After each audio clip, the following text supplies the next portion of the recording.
I'm going to teach you something terrible. If you don't want to learn something terrible, you should swipe. You probably recognize this brand name, but you're used to seeing it look like this and not like this, rocking its vintage threads. But just hold on, because it wasn't just the look that was different, it was also what it was used for. It disinfects, it deodorizes, so why not put it inside you? Oh no, you're not reading it wrong. You didn't slip into a parallel universe. This was one of its original uses. Ellen certainly doesn't want her personal odors to have her end up in the heartbreak house.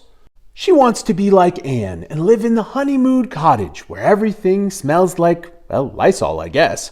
And for that, you're going to have to use it regularly for feminine hygiene. And if things aren't going well at home, it's clearly your fault because you're either careless or ignorant. But if you thought this was the bad part, you haven't been here before. Let me introduce you to Anthony Comstock.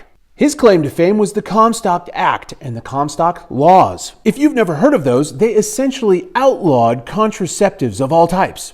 Condoms, barriers, douches, creams, all of that stuff. You couldn't use it because it was indecent.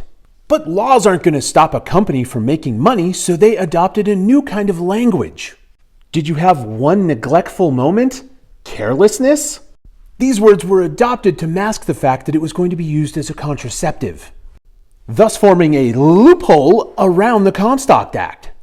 Lysol's special formulation could reach deeper and was more effective at searching out germs or other unwanted things that might be in there. You could even get it in a convenient Valentine's Day kit. Who needs roses when you can get a douchebag? This isn't real, but it wouldn't have surprised you. The real problem came from this compound right here, because turns out it's poisonous. There were at least 5 documented deaths and hundreds of people who were made sick by this. And those were just the documented cases. It's probably not representative of the actual number. The real kick in the teeth is that this didn't even work. In a study, 50% of the people who tried it still ended up pregnant. Eventually, this was removed, but it was still marketed as a way to keep things fresh down there until 1960.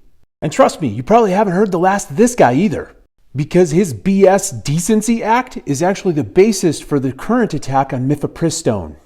Another fun fact, that contraceptives actually weren't fully legalized until 1965. But that didn't stop people from trying crazy things. It just led to massive safety issues.